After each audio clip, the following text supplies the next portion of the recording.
Okay, so Laura, I think people are maybe still joining us, but we're recording now, so happy to start. Thanks everyone for coming along tonight. Approaching the end of a long testing year, so really appreciate your contribution that you'll make and your presence coming along to this session tonight.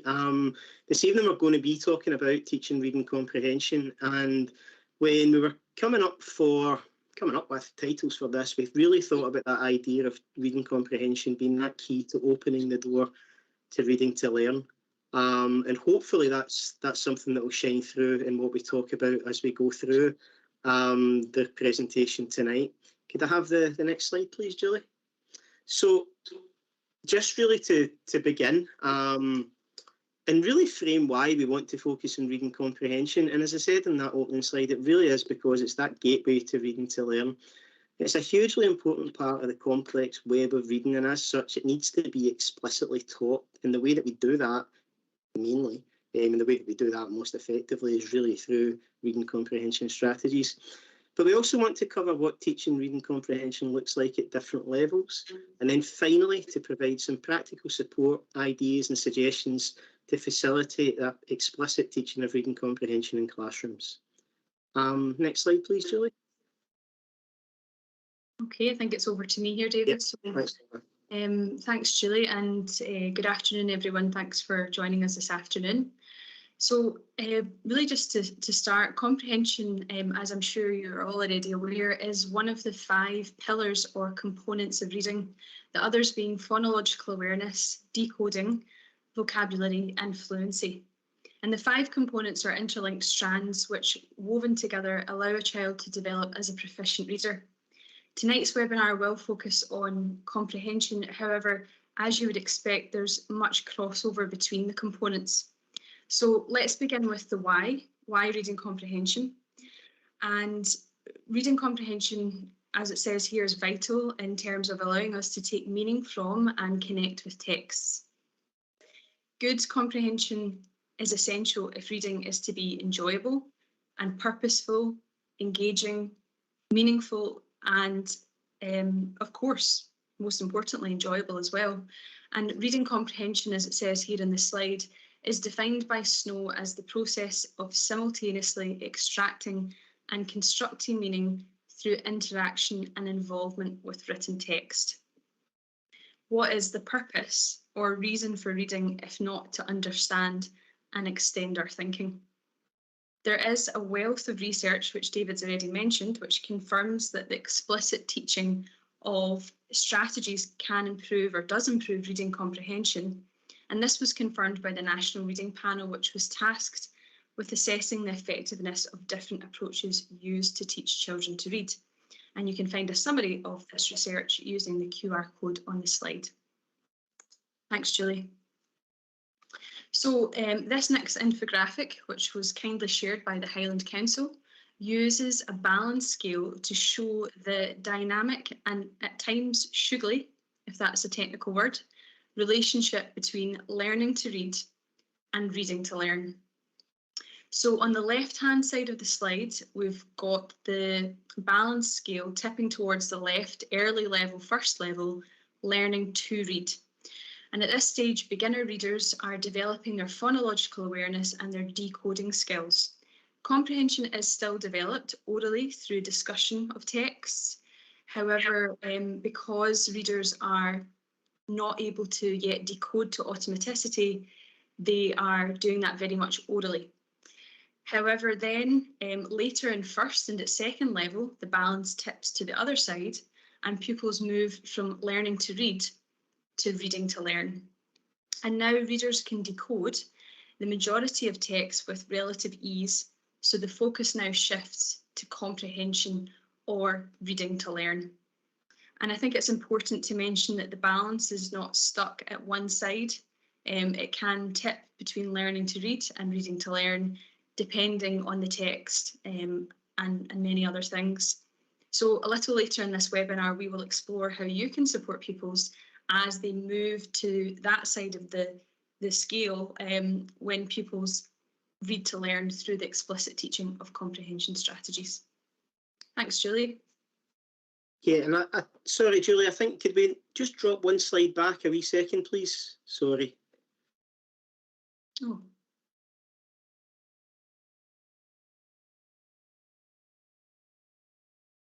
Thank you. Yeah, sorry, I was also going to just add in this slide that we've got here. Just important to note that learners arrive at school already using comprehension strategies. They already come to us with things that they do to understand. And they then learn how to decode in order to access text, whether they're written or printed. And once they can sufficiently decode, we then need to explicitly develop those comprehension skills. And as much, decoding is an essential step to take to be able to access a text at word level. However, it's a finite, limited set of skills. It doesn't necessarily support readers in making meaning from a text, whereas comprehension draws from a much deeper fund of knowledge. So you're trying to develop that frame of reference that learners have for texts. And, it's ongoing. The more that you read, the more challenging texts that you access, the more your comprehension develops. Could I have the next slide, please, Julie? Thank you. So I really like the way that this frames the whole topic and sort of gives a wee bit of weight to what I was saying a wee second ago. But reading comprehension attends to each of the three domains highlighted in the Strathclyde model in a way that maybe other strands that Laura discussed in that first slide don't. It supports development of cognitive knowledge and skills, but it also contributes to personal and social identity by helping learners form opinions about text and cultural capital through the dialogue and discussion that they have around about the text that they read.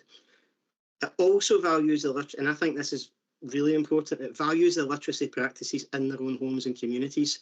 So no student arrives at a text with nothing. Pupils aren't empty vessels to be filled up with what we value around about a text. They will always have something to say about it, even if it's just curiosity.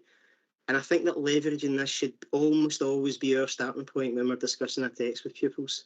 And I think what's really crucial is the links it helps learners to make between texts. It has impact in the classroom when it links to texts that they value or that they enjoy to texts that they then study. So you're taking those skills that they have sort of kind of picked up and you're applying them to what they're using for that in school. Next slide, please, Julie. So when we think about reading to learn, reading comprehension strategies are really effective in bridging the literacy experience gap. The opportunity for dialogue is really quite vital in opening up new discussions and new ideas for learners who maybe haven't had the same experiences as their peers. I also think that of those advanced readers that I've taught, and for whom maybe at a certain level this might not have been necessary at a certain level of text, but we all reach that stage where texts become much more challenging for us. And even if it seems easy or straightforward at first, due to the experience that they have, it's important that all readers have these strategies in their reading toolkit for when we do need them. Next slide, please, Julie. Thanks, David. So as we mentioned earlier, there is extensive evidence which shows that the teaching of strategies improves reading comprehension. And much of what is known about strategy instruction actually comes from research around what good readers do, because really the strategies that we apply as proficient readers are the strategies that good readers use in their day-to-day reading. Presley found in his research that successful readers are readers who are active. And what I mean by that is that they are constantly monitoring their understanding and they're taking steps to maintain that understanding or to fix the understanding when it breaks down. So on this slide, we've listed just a few of the possible strategies that you, as a reader, might use when reading a challenging text. So for example, an academic text or a mortgage document. I know that I struggle with some of the technical jargon in some of these documents you need to try and comprehend. So really, what strategies do you as a reader use, or what strategies do you teach and model within your own class? This is not meant to be an exhaustive list. This really is a starter for 10. And what we'd like to invite you to do is in the chat to pop in any suggestions of other strategies that you would add to a list that you would, imagine or you would wish for competent readers to use in order to comprehend and take meaning from texts. So any suggestions would be warmly welcomed in the chat just now.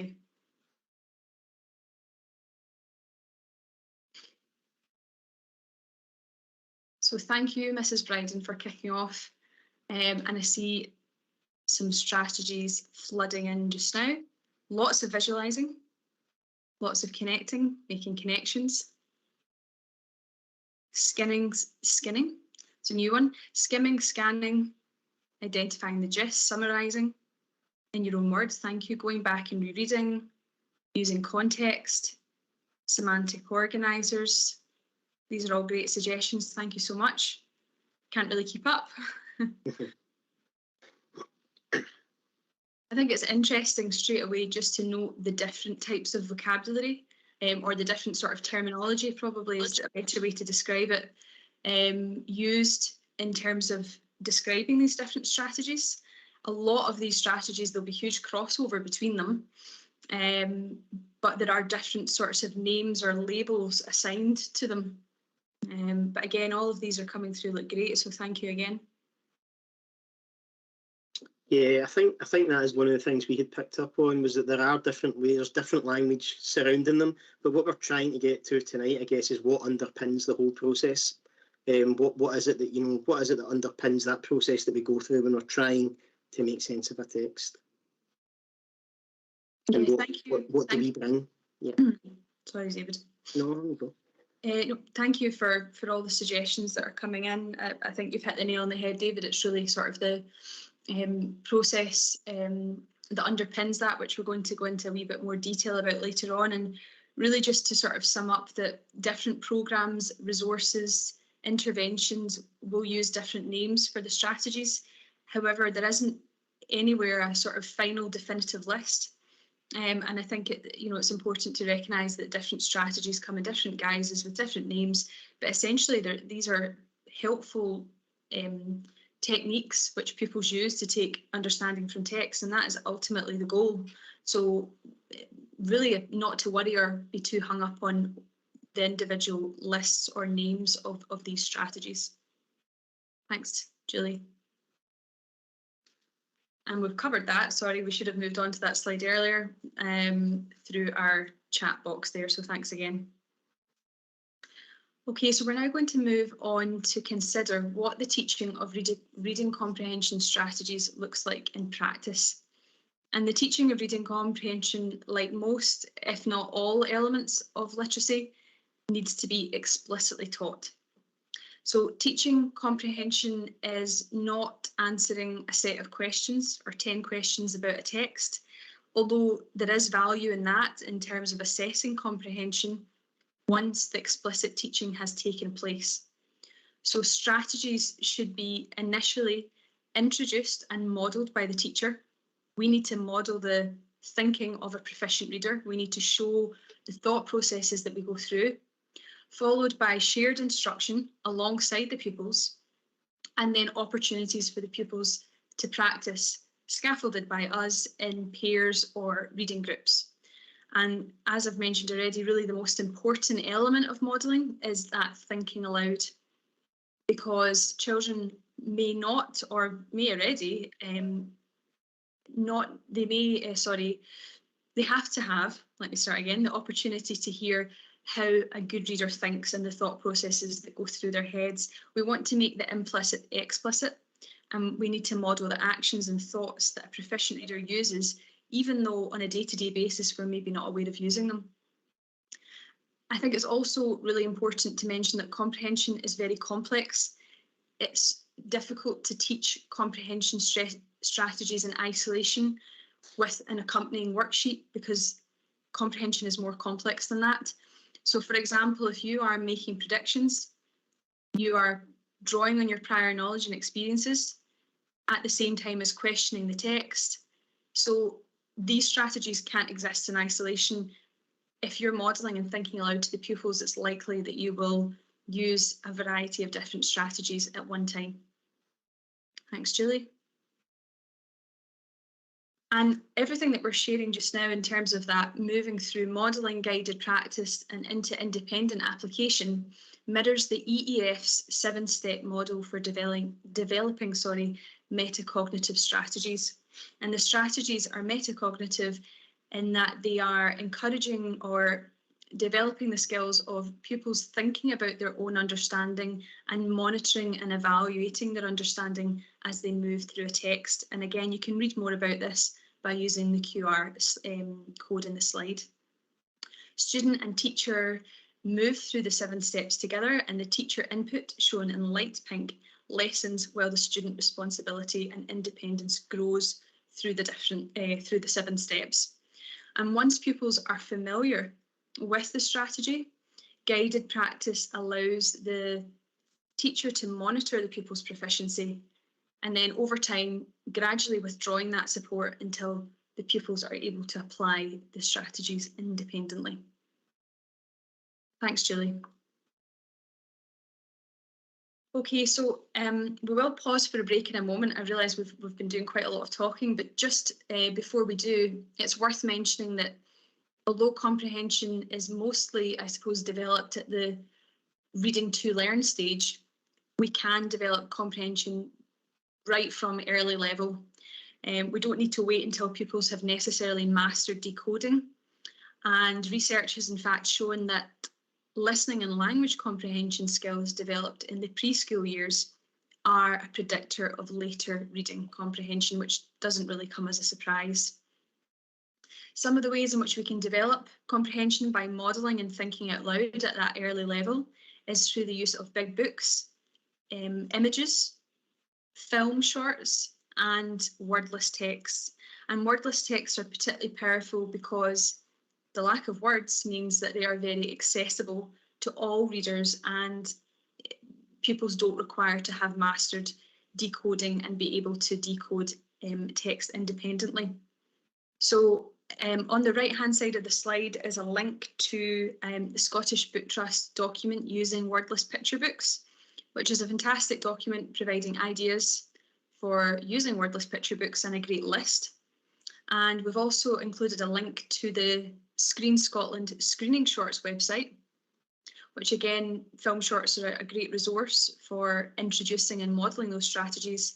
And the website contains nearly 100 licensed short films, all linking to Curriculum for Excellence. Okay, so hand up, it's gone down now. As I said, I feel we've done a lot of talking, so we're going to take a pause for a moment, and we're going to open up this comprehension activity to you all. You're very welcome to pop on your mic, pop up your hand and chat to us, or if you'd rather pop something in the chat, that's fine. The purpose of this activity is really to show the power of using images as a text. So this image is taken from the Once Upon a Picture website, from the inference collection. There's a whole range of pictures all related to developing inference. And there's also an equivalent section of the website for prediction pictures. So we'd invite you to add any responses that you have to these questions, and I'll just read them aloud just now. So what questions do you have about this image? And a great way to engage pupils in asking questions, which can be quite a difficult thing to do, is to use the scaffold I wonder. So could you kick off with any questions and possibly use the scaffold I wonder? Does this text remind you of anything? So can you connect prior knowledge, prior experiences, maybe other texts that you've read to this image? Why do you think the girl is crying? So again, this is a very, very early introduction to the sophisticated skill of inference. And not just why do you think she's crying, but how do you know that? And a bit of prediction, what do you think might happen next? And again, a picture is a great way of asking pupils to visualise what came before this picture and what came after. And I'm going to stop talking now and have a look at some of the questions and comments that you've asked.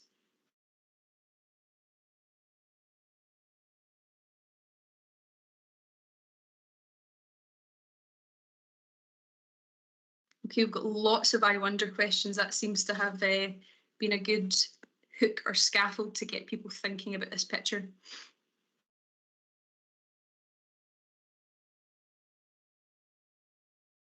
That's an interesting one, Ms. Graham. I hadn't really thought of that before, so I wonder whether they are saying goodbye or hello.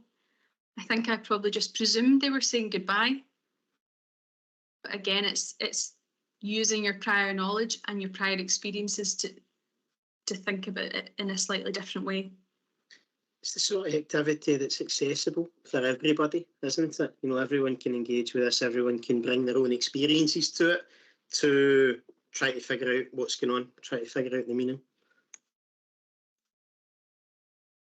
So sorry that we're not able to read them all. I'm looking through, I see lots of I wonders, quite a few predictions. Sorry, just scrolling back just now. That's quite an interesting one, Lucy. I wonder why he isn't hugging her properly. And again, even just generating these questions and talking about them just now, this is a very simple image.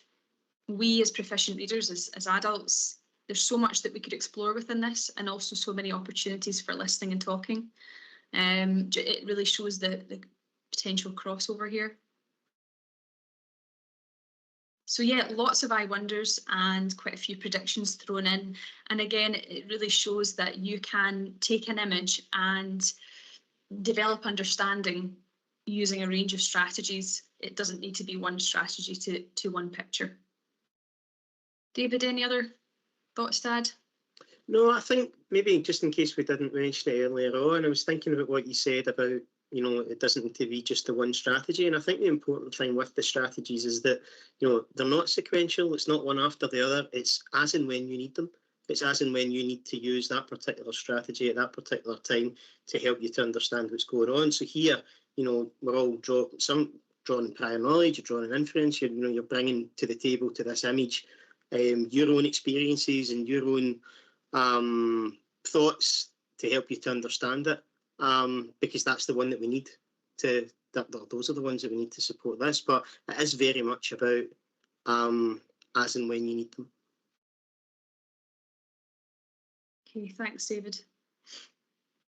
And again, just some really interesting comments through. I really like the comment there, Yvonne, if you don't mind me picking out your comment. I wonder whether the weather or time of the day helps us to tell the story in this picture. And again, it's looking round about the picture, thinking about what came before and after, and just how transferable that is across a variety of stages.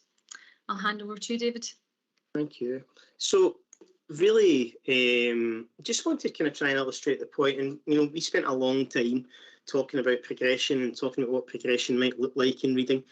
And I think this slide's really just to illustrate the point that essentially we continue to develop by and large the same set of skills from early level right through to fourth. But what changes is the complexity of text that we study and the level of meaning that we bring to it. Those new life experiences that we later have, we can then return to an older text and approach it in a different way. And I think we can demonstrate that through looking at the next slide. If I could see that, Julie. So again, last week when we were preparing this, we thought two really, really clear examples that demonstrate what we've just said about that increasing complexity of text, but also that ability to revisit and bring new meaning to something would be Gorilla by Anthony Brown and Holes by Louis Sachar. And I think Gorilla is a fantastic opportunity to work on things like inference with older pupils, you know, activating those thinking skills, thinking really of cells for RUAE, you know, reading between the lines. And Holes is an example of a text which deals with themes such as friendship, poverty, racism, that we can explore in varying depths with different year groups.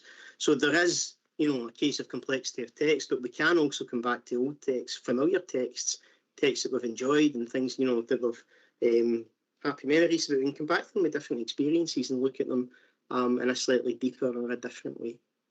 Next slide, please, Julie.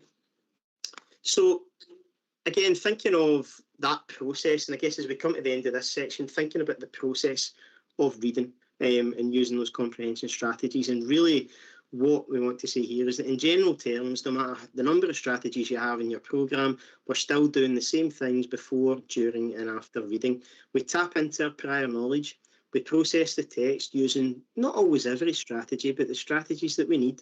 And then we're in a strong position to demonstrate true understanding through paraphrasing, summarising, or analysing the text that we've just read.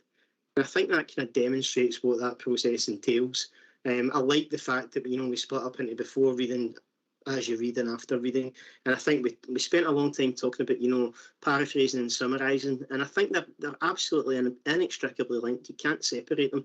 I think that, you know, true, genuine understanding I think it's, that ability to put things into your own words, that ability to express someone else's ideas in your terms. Next slide, please, Julie.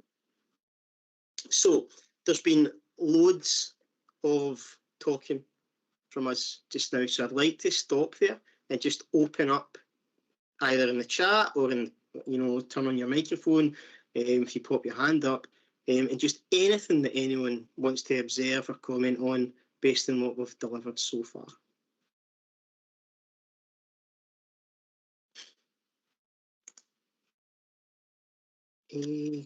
Sam, do you want to unmute? I'm trying. There we are. Yeah. I was just going to say, I've been working on some of these with the kids recently, and we were particularly focusing on questions, clarifying and summarising. And what they found really difficult is that paraphrasing and summarising and putting it into their own words. Very often they'll just repeat back bits of the text to you, or doing this. We especially did look at, we were doing newspaper articles and we were looking at picking out the key points, and they really did struggle with, especially with longer articles, and picking out those key events with it, which is obviously why I've then taken that on as a focus. But I think it's something that they're not necessarily always asked to do. They're asked to find answers and kind of get these things, but it's just something that I've noted that with my current class especially, that summarising and paraphrasing is certainly something that they're not as good at. So it's something that I will certainly in future as well take on as a skill to focus more on. It's interesting, isn't it? Because I sometimes wonder that those kids that find that more difficult are the ones who get less experience of text, and they get, they don't get as much reading. And I think it is about developing, first of all, those links between texts and being able to sort of relate things to each other. And then secondly, having that vocabulary to be able to speak about these things in your own terms. And you're right, it is difficult to get through. I don't know if your hand came up there again. No, sorry, that was just from before. I'll take that down now. No problem, thanks.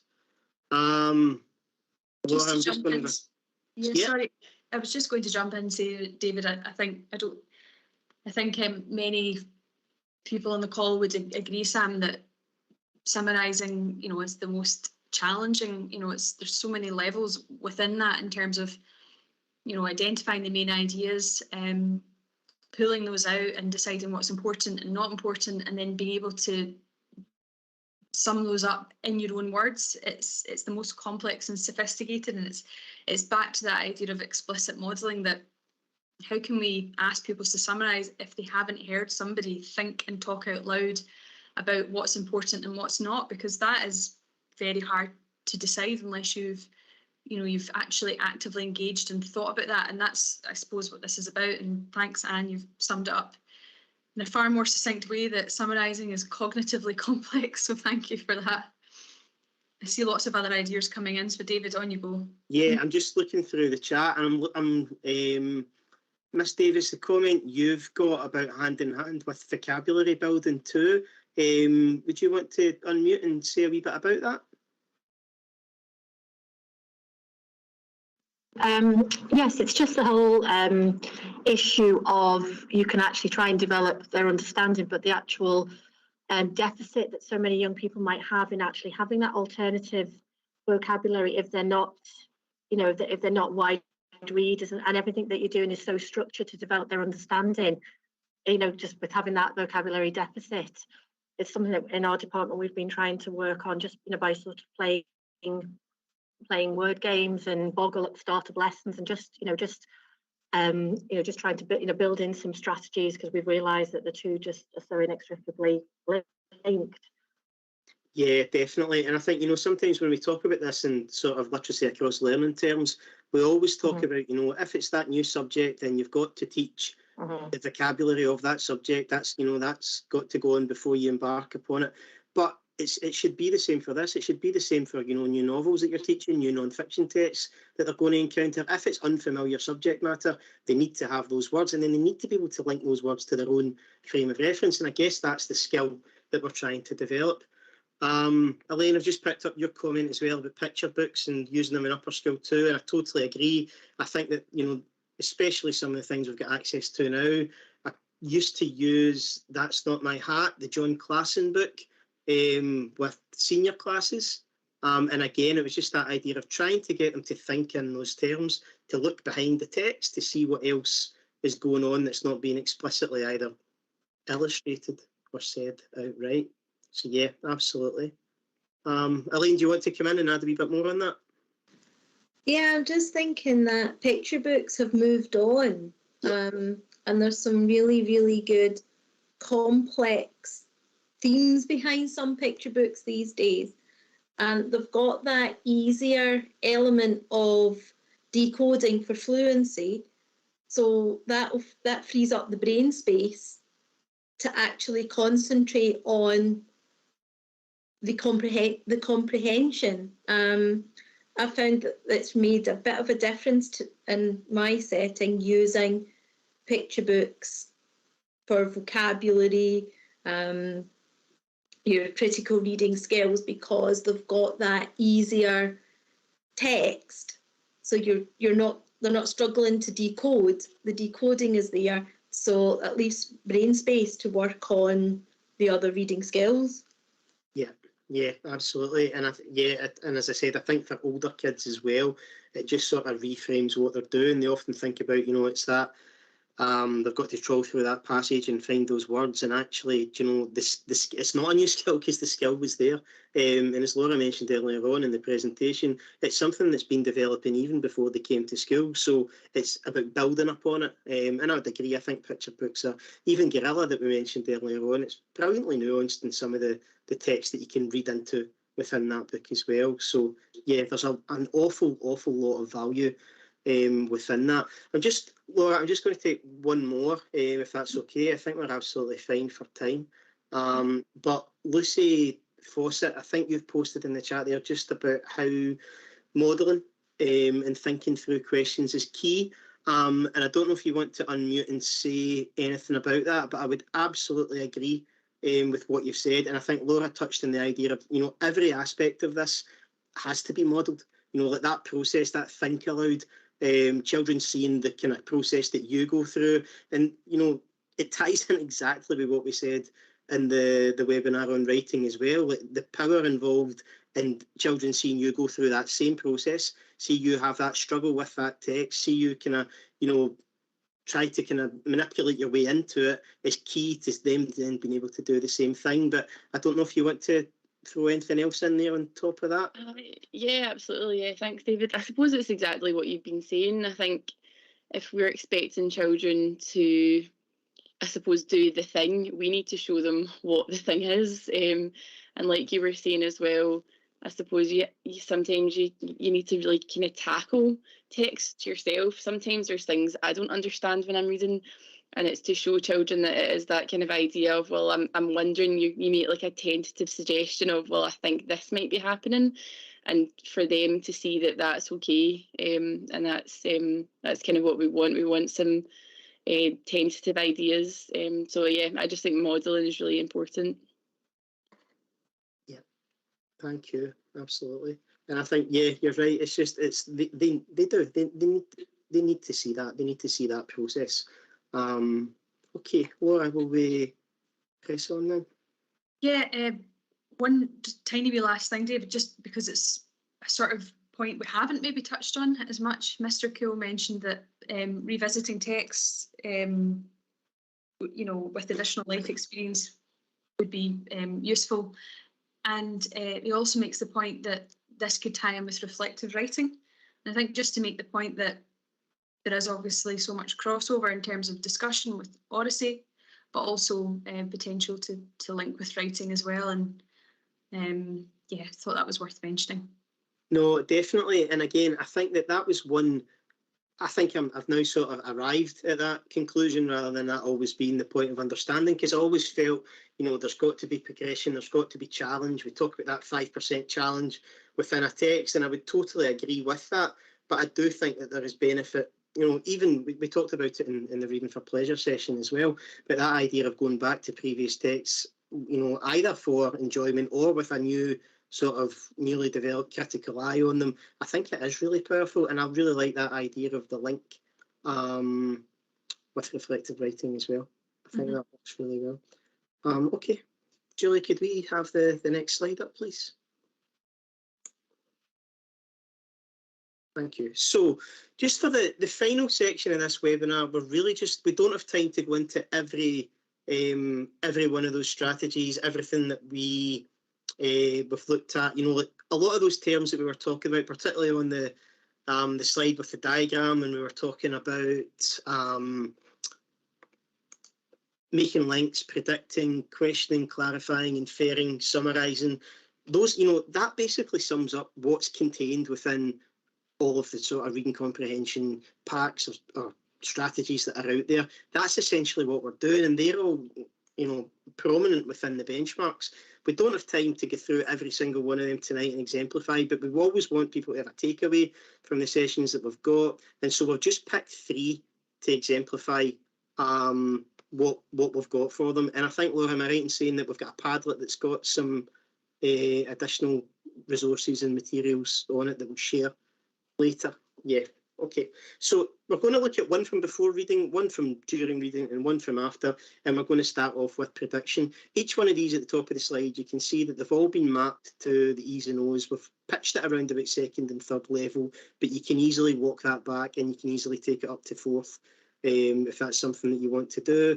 But we wanted to begin with prediction, and the idea of making predictions and encouraging readers to be active in the process of reading, thinking ahead, asking questions, and trying to figure out what that text is going to be about before they start to read it, and bring those experiences to the text that they read. Thanks, David. I'd just like to share a few ideas in terms of developing the strategy of prediction in the classroom. So on the left-hand side, we've got a few activity ideas. The first one is a personal favourite of mine. And what you do is ask pupils to predict 10 words, phrases, images, pieces of vocabulary that they predict will appear in a piece of text. So at early level, it could be, for example, with this text you see here, pupils predicting 10 animals or probably animals most likely that they would see in this book, Forest Life. However, maybe at 3rd level, this could be pupils predicting some subject-specific language that might appear within, for example, a scientific explanation or a historic account. And pupils really love to tick off the words or the phrases as they appear in the text and count up how many they manage to correctly predict. It becomes a wee bit of a game, and they really enjoy that challenge. Another simple activity is place a post-it, which is, again, just as it sounds, the idea is that you place post-its at different points within a class novel or a picture book, asking pupils to stop and confirm or reject their previous predictions before going on to make new ones. And the last idea there is the 10-second prediction preview, which again is quite useful at 2nd and 3rd level, where pupils are maybe engaging with a whole text for the first time. So the text is flashed up on the board for, say, 10 to 15 seconds, and pupils need to make predictions based upon the title, the length of the text, the vocabulary, the style of writing, the layout, any diagrams or images that are used. And again, it's just, as David said, asking pupils to think about what they already know and ask questions about what's coming ahead. And on the right-hand side of the slide, we have some scaffolds, sort of sentence scaffolds, to support pupils as they're thinking aloud, or you're thinking aloud during the modelling and the guided instruction section. And just one final note to make a point, just to be cautious here, that it's important to emphasise that we're not learning to predict for the sake of just being able to predict. Ultimately, the aim is to be able to develop understanding of a text. So we're using the strategy of prediction to develop understanding. And again, these strategies are meant to be very simple. They don't require a huge amount of preparation because it's all about engaging pupils and thinking about the text and discussing them. Thank you. Yeah, and I think just before we move on to the next slide, Laura, I think I would just say that, you know, although we've kind of sort of positioned these within 2nd and 3rd level, I think those activities are absolutely portable elsewhere, and I think they're really useful no matter what stage we're talking about. I mean, I think one of the, being able, I think someone may have mentioned it in the chat, Mrs. Bates, about developing vocabulary, but that's absolutely right. That idea to be, to be as succinct as that, to use those 10 words, or or to limit it to 10 seconds, I think is really powerful. So I think, these suggestions here can be used right across the board. Could we have the next strategy, please, Julie?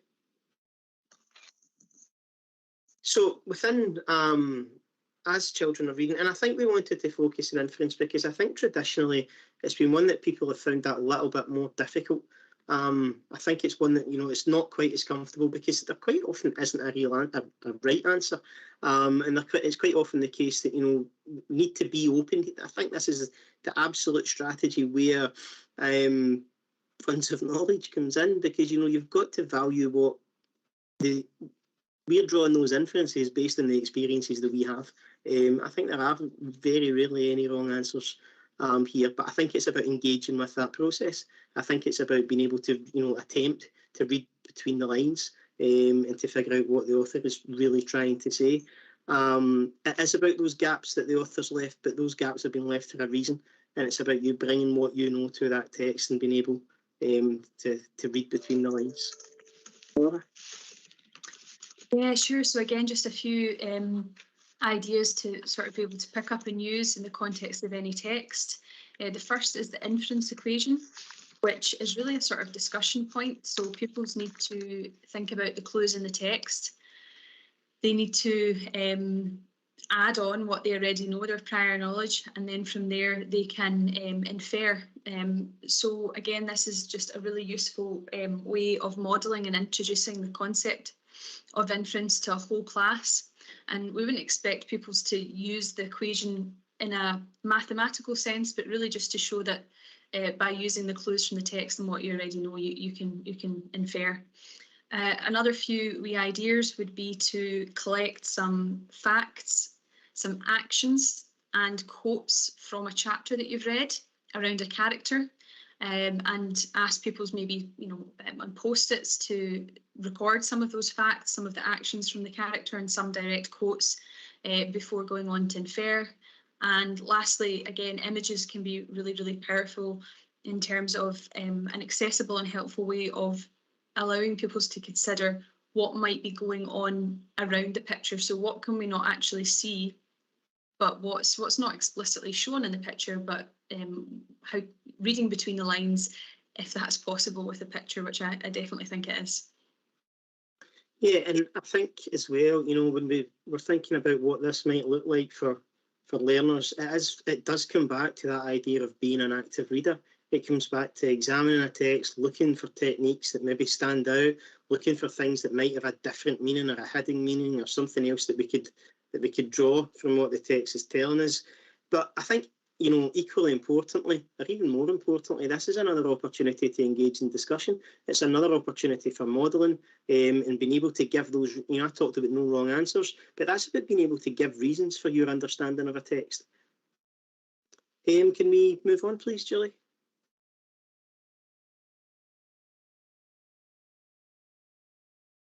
Elaine, I'm just wondering if I said that before you typed it. And finally, paraphrasing and summarising. Yeah, and again, we mentioned earlier on just about the fact that, it's very, very difficult to separate these. Learners identify and accumulate what the most important ideas are. They then put them into their own words. And sometimes summarising can be considered quite difficult to teach too. But I think it is, we mentioned it earlier on, it is that ability, that idea of being able, exposure to text, being able to put things into your own words, demonstrating true understanding. So, Laura, I'll pass over to you. Yeah, again, just a few suggestions to use in the class. And again, while I'm speaking, please feel free to throw in any of your own teaching activities, ideas around supporting prediction, inference and summarising, or any other strategy you like, because the knowledge is in the room and I'm sure you have far more ideas than we have the capacity to share in this presentation today. Just a few ideas here, I suppose, moving through sort of sophistication, starting with retelling and moving to summarising.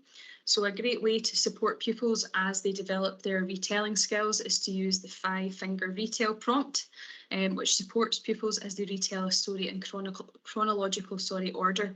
So pupils identify the main characters, the setting, the main problem, the problem in the story, the events as a result of that problem, and the solution. And again, that sounds quite complicated, but once pupils get used to that structure, it's a really powerful way to not only retell a story, but also to then go on and structure their own story writing as well. Further on from there, maybe at sort of second level, we might ask pupils to find keywords and then use those keywords to write their own summary sentence. And I think Gail, you had mentioned that in an earlier comment. Before jumping straight into summarising, finding those keywords can be the sort of step in between. I suppose it's kind of finding the main idea or identifying key bits of keywords within that. And then 2 last little ideas there. My favourite is the 25-word challenge, and that's when we ask pupils to consider who, what, where, when, why and how. And pupils have to summarise, for example, a chapter or a film short that they've read or listened or watched, and they have to try and summarise it in 25 words. Quite often they'll start with 50 words and think, this is impossible, I can't get it down to 25, but that's part of the process, is thinking about how can I whittle this down and how can I, what can I take out, what's not important, what can I miss out, or what do I not need to mention. And again, just a final prompt there for supporting summarising of a more lengthy text, or maybe even a film, would be the someone wanted but so and then. And again, these are just a few ideas. There's so many more out there, and I see some ideas coming through the chat just now. I think we had also sort of picked up there, Laura, the important part here, just as important as what you would leave out. Quite crucial to that process, because that's the skill. It's deciding what to include and what not to include.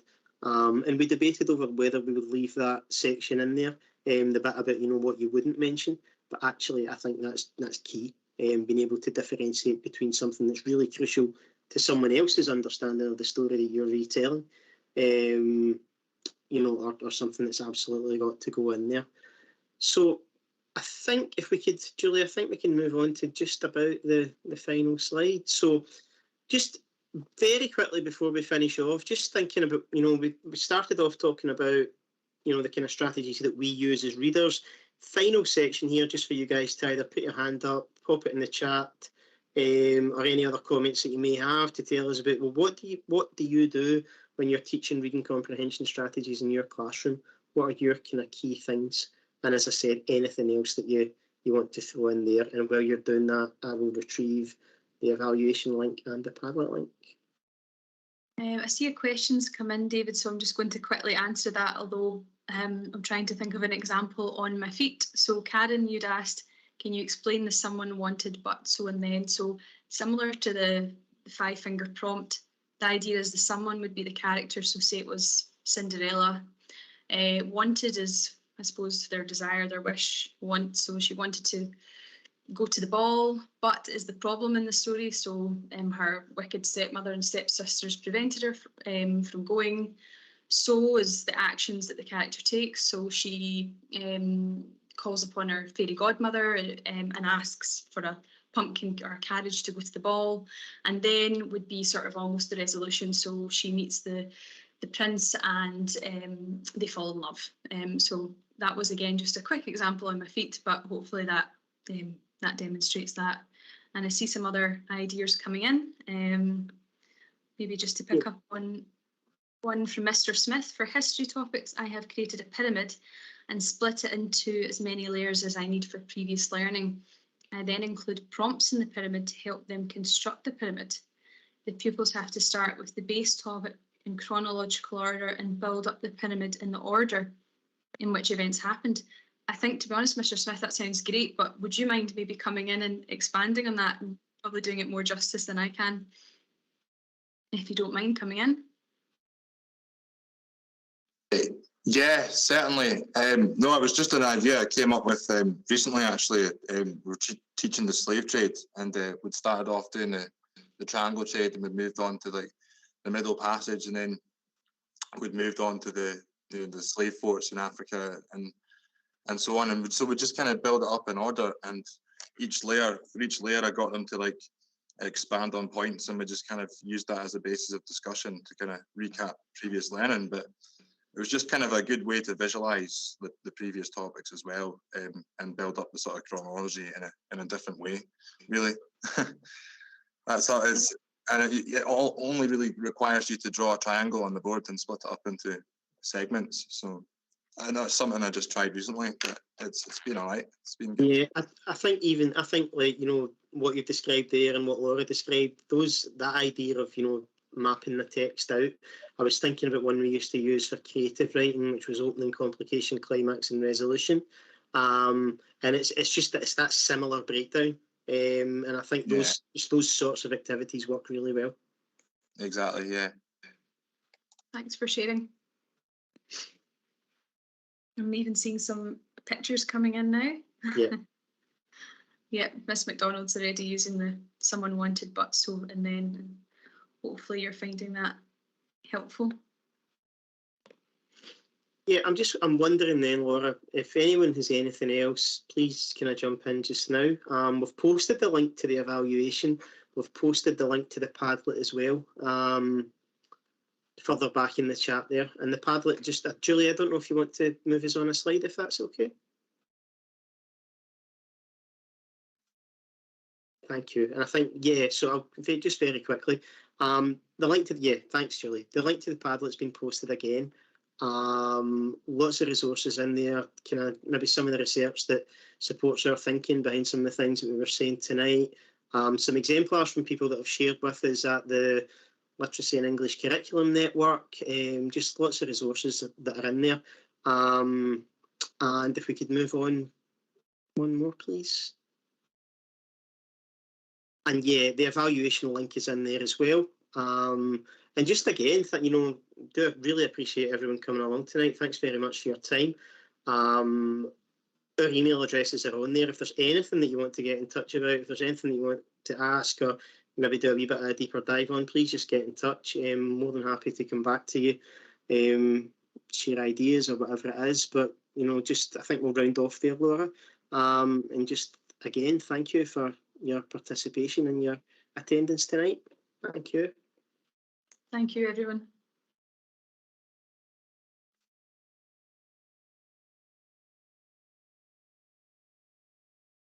And sorry we've not been able to read out and discuss all of the comments, but it's just been great to have so many contributions.